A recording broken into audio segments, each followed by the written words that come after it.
Welcome to the Power Forward Pod, hosted by the Power Forward Group Financial Advisory Team, where we believe 2 is better than 1, dialogues are better than monologues, thoughts are meant to be challenged, sound boxes are the enemy, and change is the only constant. If you want to learn more about our day jobs and what we really do, check out our website at powerforwardgroup.com. What's up, all? I'm Ruvin Levavi, joined today by the members of the Power Forward Group team. To my left, I got Bobby Kaslander, Chris DeVito, Joe Shalom. Today, we're going to talk about sports and the background of the Power Forward Group name.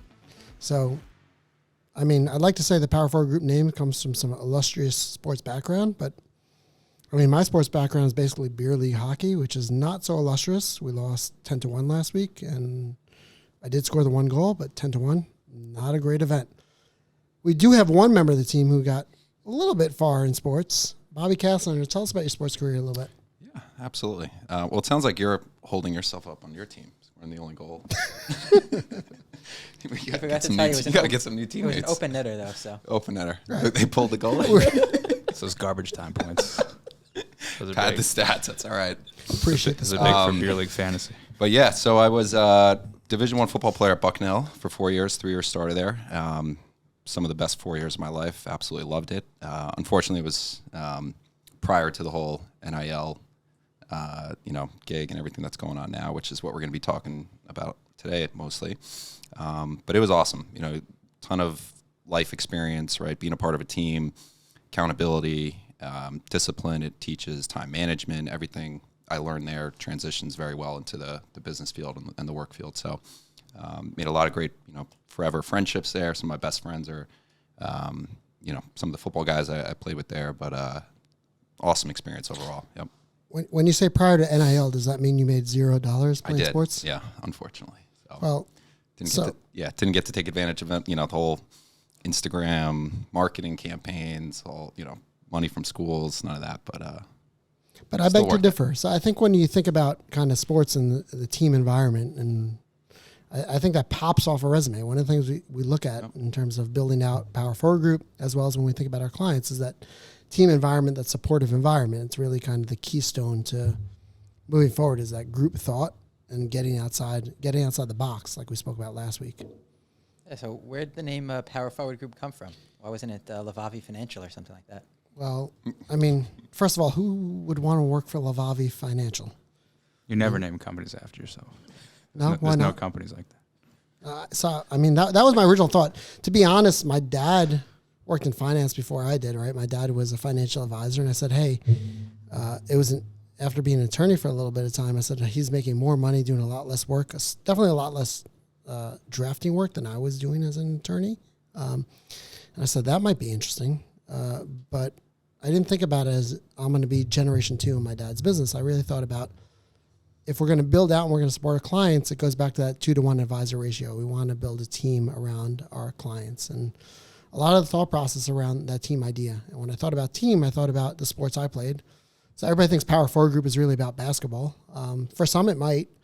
For me, it was about hockey. But I think the role is the same. I think the Power Forward is the glue of the team. It's the person who picks up the pieces, right? When I think about the Chicago Bulls in the 90s, you think about Jordan, but you also think about Scottie who Pippen, picked up the pieces. Right? Well, Dennis Rodman. I was thinking about Rodman. Dennis Rodman, right? Yeah, he was a Power Forward. Right, so I'm thinking about that role. And that idea of a lot of what we do is allow people to do what they do best, right? Is to bring home the dollars, take care of their families, score points at home, and we pick up a lot of the pieces. And that's really the supportive environment I wanted to create from a team result. So when we started the group, that was the idea. And also we wanted to scale. We want to grow the Power Forward Group team. And I didn't think Levavi Financial had a ring for it. When I thought about it, I said, who wants to work for a company named after the founder? So I thought that was an idea for idiots, right? Yeah, and then Merrill Lynch, Goldman, those are very unrecognizable names. Yeah, so, when I told Chris that, Chris like, you're a moron. Charles Schwab. They're all dead. Well, Schwab's not dead, but the other guys are dead. So I guess people want to put their money with those people because they really feel a lot of, the name is really built out and they feel a lot of support to the name. But I think the idea of the group is really that idea of having a team approach to life, having a team approach to the way we think about things, and opening the boundaries of that conversation to that 2-to-1 ratio at a minimum, and really thinking about things a little bit differently and having a collaborative approach. So when we think about college sports today and we think about a lot of the changes, that's a lot of what we see. We see the idea of players being able to make money off their own name, image, and likeness, right? NIL. Is it NIL or nil, Bobby? NIL, I think. NIL? Okay. Yeah. I've heard some professional athletes call it nil. I've heard NIL. I don't know. But what is the NIL, Joe? Yeah, so basically 2 years ago or so, the Supreme Court said that college players can actually get paid for their name and likeness instead of just the school making money off of them. So they started going on Instagram, TikTok, and getting paid for themselves and advertising themselves as opposed to not being able to make any money in the past. So the Supreme Court comes in and they change the scope of college sports. And the net result is athletes are getting paid. Is that right? Yeah, and it's actually it's crazy what's been happening. These boosters have been coming out and making up collectives and using that as a recruitment tool to try and get college athletes to their schools to boost their program.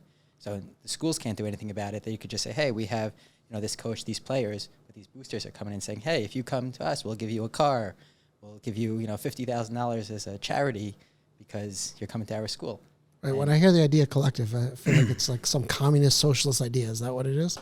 Yeah, these donors, what they've been doing is they said, hey, we want to give money to the school. What we're going to do is we're going to create these charities because we want to get a tax deduction, and giving money to schools isn't a tax deduction. And they put money into this collective, which sort of like Ruvin says, and they're using that to recruit players and say, hey, we have this charity where we're going to deliver food to the elderly.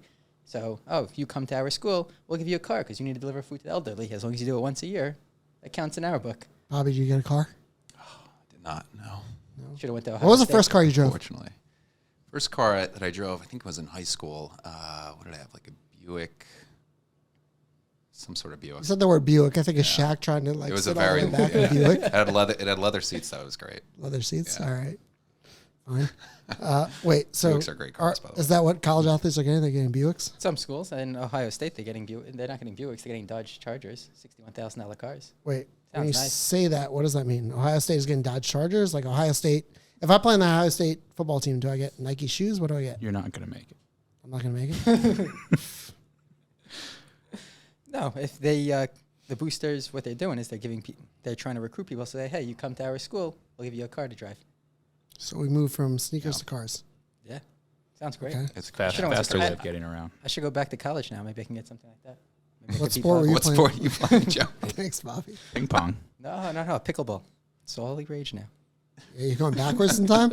Back to the future? I don't think pickleball. I know you're young, but I don't think pickleball existed when you were in college. It's a chance that I could beat Bobby at something. You're not beating me in pickleball, I'll tell you that. Yeah.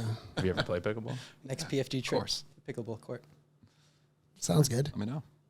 All right. Well, last time we saw tennis, Joe said he put up a match. Bobby said no. How about the race? Don't forget about that. Yeah, we have video footage of that, Joe. How did that go? Yeah, no.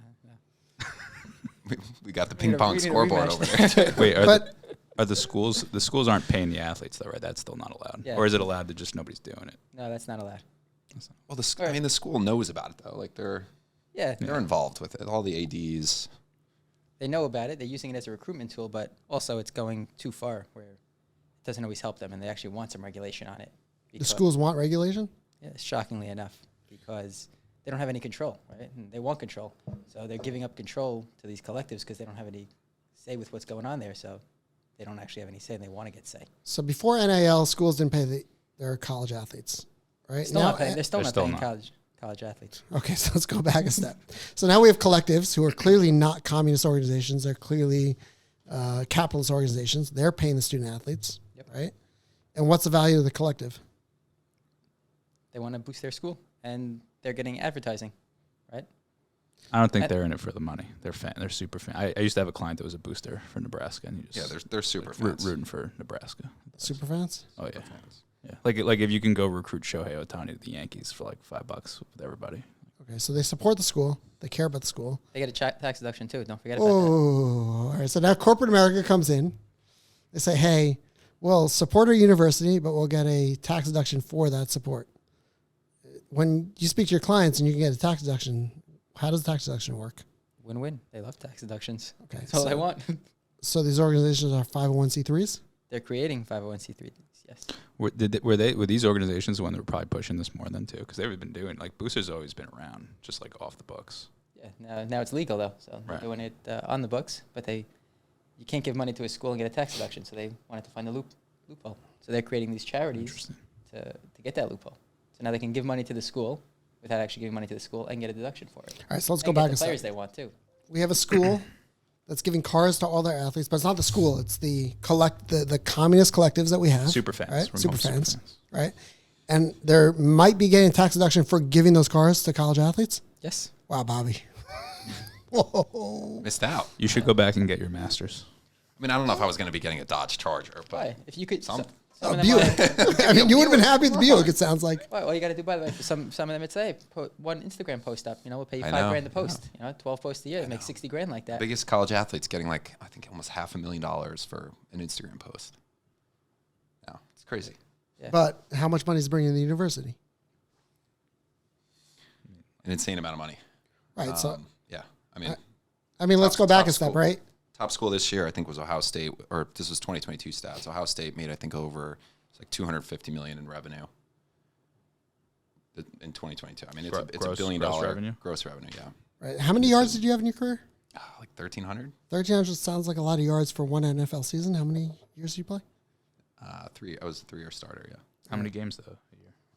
How many games did I play? What's how many games are there in a season? 10? Sophomore year, I think I played 7 of the 8 games. Junior year, I got hurt halfway through the season, so I only played 5. And then senior year, I played the full year, which was, I think, 9 or 10. It's not bad. That's a solid touchdowns you wide catch? receiver too. He had 8 or 9. He thinks. He knows exactly how many he had. Longest catch. I think it was a 72-yarder against Marist. Touchdown, or did you get taken Touchdown, down? yeah. Joe and Bobby have been You want to check tape? just You have the tape on? I got tape. I'll show Oh, you. 100%. We're recording, guys. Look at YouTube. You can see the tape. All got right, tape? we'll play it at our next intermission. yeah. It'll be superimposed over the VHS video will be superimposed over the video. But wait, so you didn't get paid for your 1,300 yards. Now players are getting cars for the 100. Power to them, right? Great job. And corporate America is getting a tax deduction. Yeah. Is that legal? It's questionable. The IRS started cracking down on it, saying this isn't actually charities. Right? If you deliver cars, if you give them a car, just deliver one meal to an elderly, they don't necessarily consider that charity. And some of the collectives said, hey, we don't care. We'll wait till them to crack down. And we're going to keep doing what we're doing. Okay, got it. Communist collectives, Super fans. giving free money to athletes. Probably, I'm sure that guy owns some car dealership, right? And universities getting better players to the university because free cars. Bobby, would you have left Bucknell if you got a free car somewhere else? I mean, if Bucknell was offering me the same car, I mean, I'd probably All right, but so it depends. now you can negotiate. Now you can negotiate. College players win every time. They deserve it exactly. because it's been a bad cycle, right? I mean, when we think about where it was previously and we think about the environment before NAL, the environment was universities making a ton of money off their athletic programs, athletes not getting paid, and not all of them, right? Yeah. Bobby didn't get paid. Not all of them turn out to be, $1 million players in the in the pros. And Right, if you got hurt before then, you're shit out of luck. right. And Why then, not pay them for actually being players then?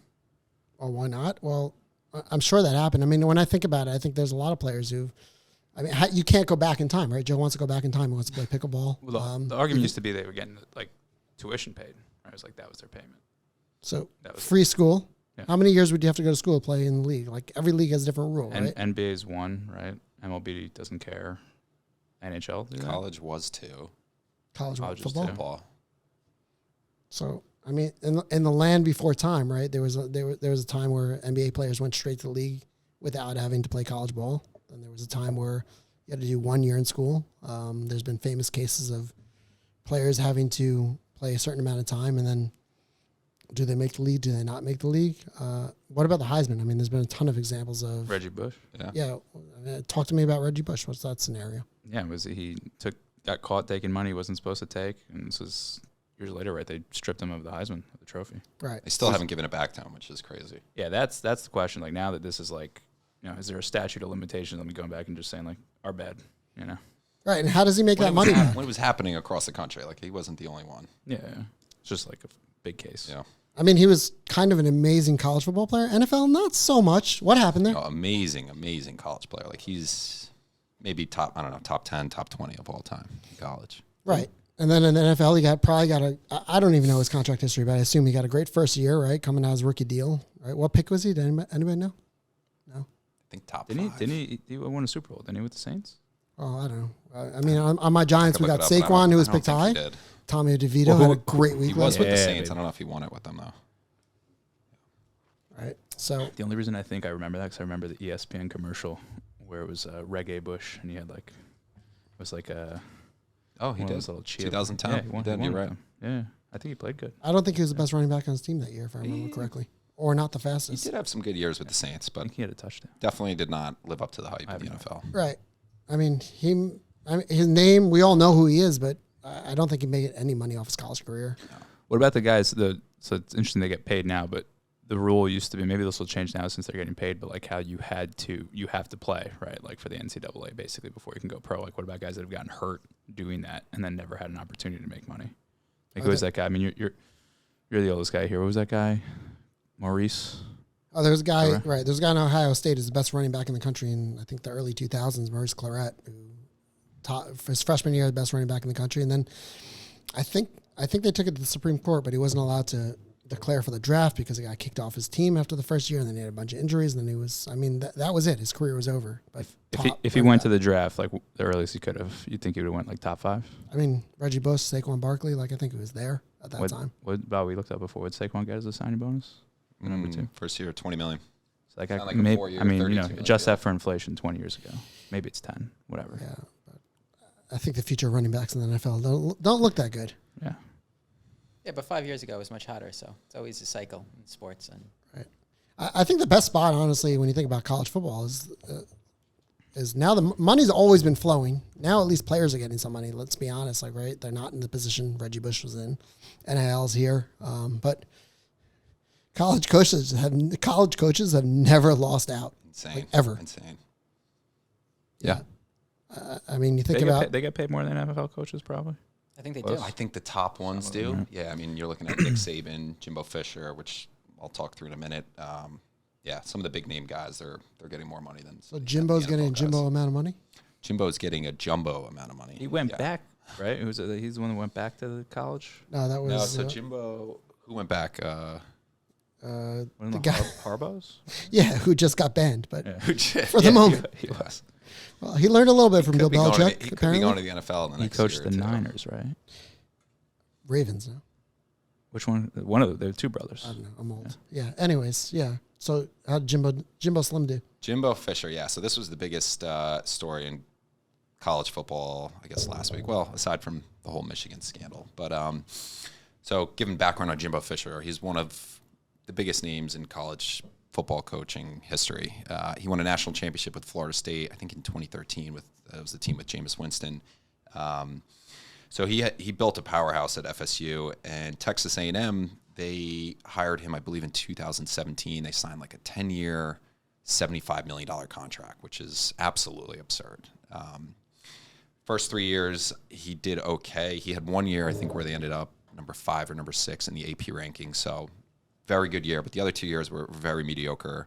And after the third year, they gave him another 4-year extension worth an additional $9 million a year for those next 4 years.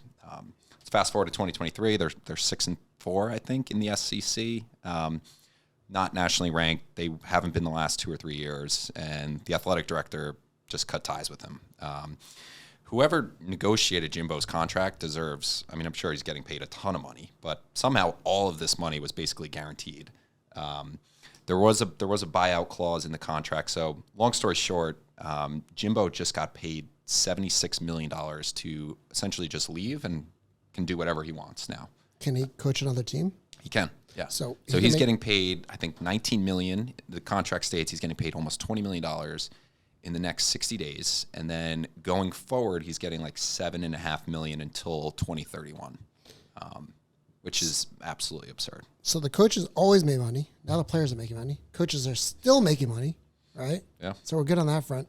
Yeah. When I think about the Jimbo Fisher situation, I kind of think about at the end of every collective bargaining agreement, it seems to be that the way they force the next CBA, the next collective bargaining agreement, is the idea of a cliff year. By the way, we do the same thing with estate taxes. At the end of every estate tax threshold, either we say, hey, estate taxes are going away, or we're going to lower it to some de minimis amount that's going to force Congress to negotiate. So the NBA does that. They did that a couple times. It either gets followed by a lockout or a strike. The NFL has done that in the past, and they've had those years where there's zero salary cap. College football has zero salary cap, essentially. Is that a positive or a net negative for the institution, you think? I mean, look, they can do what they want with their money. I think there's definitely should be some oversight on that, and I'm sure there is. But if they're not paying players, what are they really spending it on? They're spending it on the school facilities, the coaches. Right? Like the coaches aren't necessarily always making the team; it's the players on the team. Coaches help, but if you pay a coach, the coaches $500 million doesn't change anything. Coaches have a huge part. I think a coach is more valuable to a school than a player because max you're going to get that player for his 4 years. In college, I think that's true. That's what I mean. In the NFL, I think it might be a little different, but I think with college football, coach makes a huge difference. So I think. Would you rather better players and a worse coach, or better coach and worse players? Well, I think if they're looking long term, like you want both. You want good players and good coach, but like they feel better about investing in a coach that's, hey, this guy's gonna be able to recruit people for the next 2 decades. Right. That's the only thing they could invest in, though, is the coach, right? Well, now you said that that's still all that they're doing, right? They can't pay the players, yeah. So they have no other choice Right. but to So pay the coach. colleges get a ton of money. They throw that money at the coach because the coach is going to recruit the best players, and then you have your communist collectives who are going to super fans, and sure those players get cars, which Bobby got 0 of. But if you get a great coach and he coaches well, he'll keep recruiting players. And apparently if he doesn't coach as well, he'll get paid to go somewhere else. Do you think divisions should have, do you think there should be a salary cap in college football? Like should the Big Ten have, each school should have a cap on what they could spend on their football program? I don't know. I don't think so. I think that'd be so hard to regulate. And it comes down to like each school is bringing in X amount of dollars, it's the revenue. So I think they should be able to spend what they want on their athletic program, including coaches and players. I mean, Florida State, right, who gave all this money to Jimbo Fisher, they brought in almost $200 million last year in revenue. It's a massive business. They should be able to do what they want with it and their money. So I don't know. I mean, free capitalism, right? We have a free capitalist society. You have collectives that are clearly not communist, although getting a tax deduction somehow. I mean, maybe it works better if there are no rules. Should there be rules in any of these leagues? Should it just be, should the sports leagues work the same way the rest of the environment works, or should there be regulation? What's the argument for a salary cap in any pro sport or college? A level playing field. Right. But also then it's like, do you want the money for that sport's going to come in whether you're distributing it like to enough people or not, right? So it's like, who do you want to keep? The money doesn't always buy the performance. I mean, look at the Yankees example. Right. So the argument for is Jimbo Fisher, right? If you pay $76 million to Jimbo Fisher, is going to get you the best players in the country, so you're guaranteed a championship. Except it doesn't work, and then you pay Jimbo Fisher a lot of money not to coach your team. Yeah. So they gave Jimbo Fisher when he first signed on, or when he did the extension. I think they gave him like a fake national championship trophy. It said national championships. Didn't say the year, but did you ever see what the Mets did in spring training? They pretended to celebrate like they were winning the World Series in spring training. This year? How'd that work out for them this year? I mean, that was 2 years ago. So, DeGrom got hurt. Everybody left. Yeah. So they literally, there's a video of they it. really tried to visualize celebrating the World Series. Yeah. After the most successful hedge fund guy bought their company? I think it was before. Okay. Yeah. But I think that's a lot of what we think about, right? We definitely, I mean, from my point of view, players should definitely get paid, right? Players are bringing a ton of value to the institution. Completely. Got to get them paid. Or just allow them to make the money. Exactly. Yeah. Right. 100%, right? Whether collectives should get tax deductions for giving them the money. It's a whole nother story. I hope there's some regulation there because that draws a lot of questions into every 501c3 I've ever thought about. But from an institutional level, you put money back in the university. College athletics brings a lot of money back to the university, right? That's the idea. And now at least we have players getting paid. So I think Bobby should go back to school. Takeaway? Yeah, I might have a 5th year actually, so might be able to go back. Right. So Only works if you recruit the entire Bucknell football team. Most famous Bucknell NFL players. I mean, I want to say Julian Davenport, the guy I played with. I think he was in the league for, this was his last year was his last season in the league, but he had 9 year run. So you would be retiring right now? Played with him. I think the average tenure is maybe 4 years, 4 or 5, if that, 4 or 5 years. But Who's the most famous player you played against? I would say Chase Edmonds. He was a running back for the Cardinals for a while. Still somewhere. Yeah, I think he still is somewhere. He was on I Miami, know he got injured last year. He was with Miami. So now that you've joined the Power 4 group team, you can join our beer league darts, beer league ice hockey, beer league. I think you play basketball right now. Yeah. Joe, what do you play? Pickleball. Pickleball. You don't have to call it beer like darts. It's just implied. Oh, it's assumed. There's no non. It's a prerequisite. You have to. Got to Right. be drinking up. Darts has made into our office as ping pong. None of the other sports do we have space for, but we have sports. We have space for a podcast studio, darts, and ping pong. But yeah, there's opportunities going forward, and I think that's a lot about what we think about as we grow out the team and grow out that group approach. So kind of a final topic that I want to touch for a minute was I do a lot of late night reading, and when I hit the end of the internet, I try to find more. So I read the Wall Street Journal last night at 2 a.m. Instead of starting at 8 a.m. this morning. So the headline of the Wall Street Journal at 2 Do you a.m. ever sleep? It's a tough thing in my life. But it was a scary headline, right? You think about 2 a.m., you want to read like nice things. So I do hit a lot of sports late at night when I do my reading. The headline of the Wall Street Journal last night was, turmoil at OpenAI throws the future in jeopardy. So not the future of OpenAI, future in jeopardy. And when I think about OpenAI, I think about ChatGPT. I think about the idea of the next, like what we're told is the next level of technology. And what we've been told on one hand is that AI is the future, and on the other hand is AI is here to replace Joe definitively. Bobby still got some time. You're out, Joe. You're out. Done. Pickleball. But I mean AI, right? A lot of what we're told is that it can replace a lot of human interactions, human emotions, emotional intelligence, and a lot of what comes with that. What was really interesting over the weekend is OpenAI made an interesting decision. Anybody, you guys know what OpenAI did over this past weekend? It went on a never-ending quest to kill John Connor. Oh, almost, essentially. Well, John Connor was its leader, kind of. Joe, who's John Connor? No idea. No idea. Yeah. How old are you? Not going to say. Okay, fine. I could lend you my VHS. But, Who's John Connor, though? John Connor? Yeah. The enemy of Skynet. Oh, Skynet. OpenAI.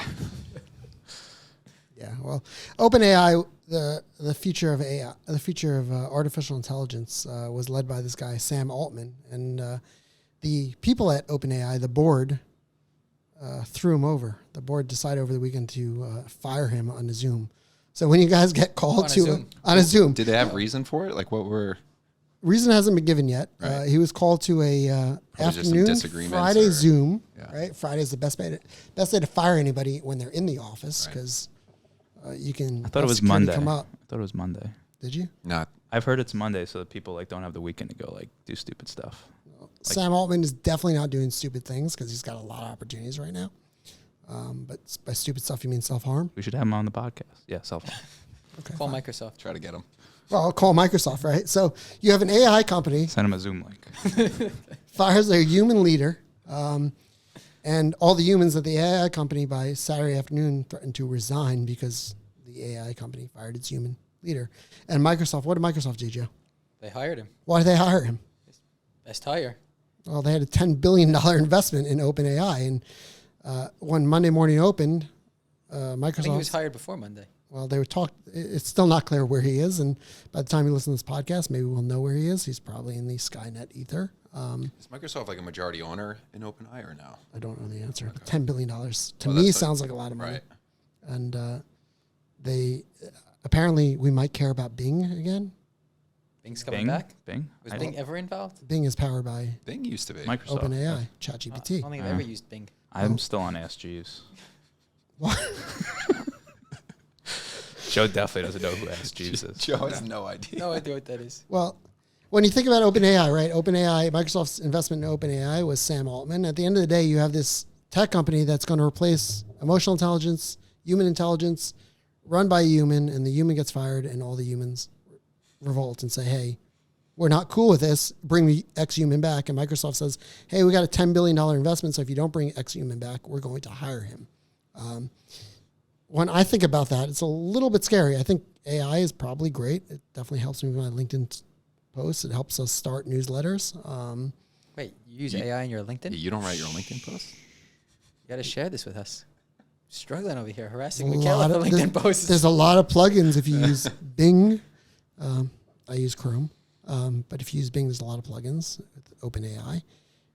But yeah, they overthrew this guy. Microsoft comes in. They said, hey, we'll hire you because we got to protect our $10 billion investment. But when I think about that and I think about emotional intelligence and the conversations we're having today, the conversations we have in a room, I kind of begin to think about the idea of Skynet, Chris, right? What happened? Skynet's created by humans, supported by humans, but it goes out on its own. What's the story? Tell Joe what the story of Skynet is.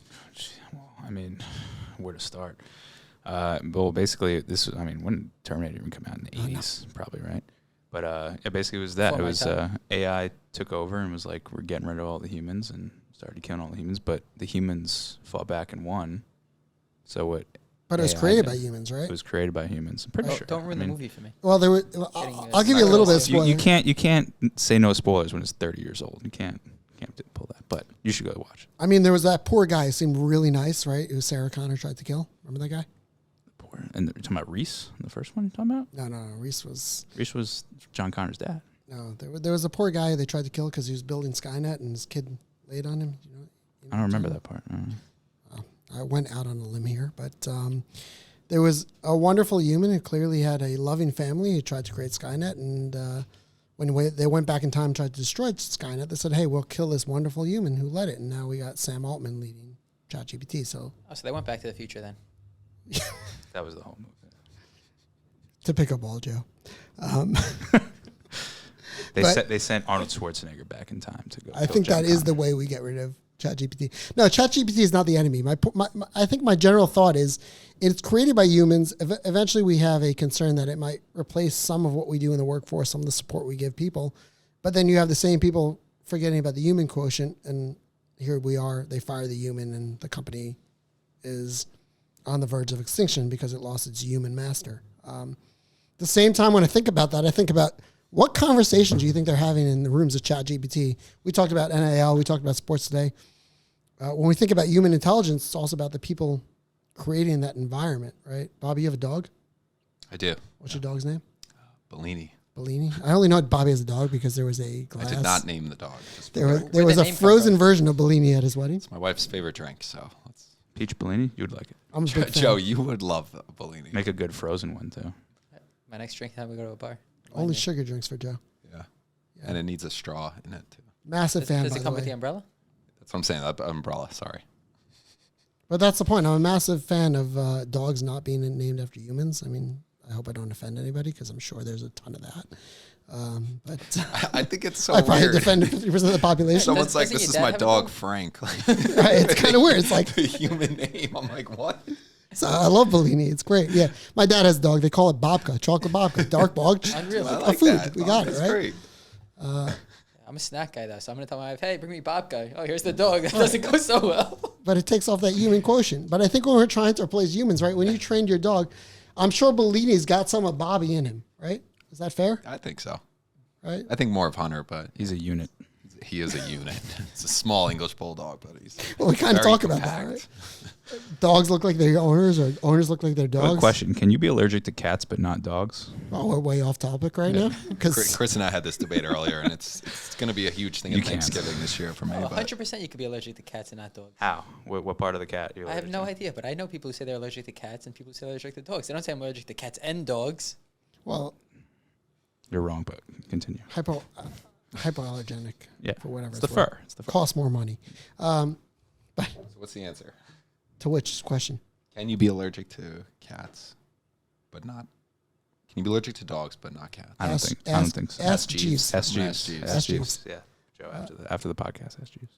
Hit up ChatGPT. But it kind of concerns me, ChatGPT, right? We'll go back to the original topic. It kind of concerns me when that room is made up by individuals who are trying to recreate emotional intelligence, but clearly have zero emotional intelligence. And when I think about kind of what we're trying to do is support individuals, we had a podcast that was probably way too long. We talked about finance like this much. But when you try to support individuals, what are you doing? You're trying to create a human connection, trying to pick up those pieces, trying to be the power forward group of the team, right? Trying to save time, advise, support those goals. It concerns me that the next level of intelligence, which I think is coming whether we like it or not, and I think it should come because I think we always power forward, right? There's always progress. It concerns me when the individuals in the room have zero emotional intelligence. I think that's what we saw over the weekend. I think when we think about that, I think that's the idea. That's the idea of dialogue. That's the idea of continuing conversation. That's the idea of the 2-to-1 advisor ratio. I think the human quotient always needs to be there. And as much as I enjoy tech and powering forward, I wouldn't turn that over to Jimbo Fisher that fast, or Silicon Valley that fast, or collectives that get tax deductions that fast. I think it really comes from the group support, the individual voices that make up those teams. And Bobby, don't go back for 50 years, no money. That's all, folks. Toodaloo.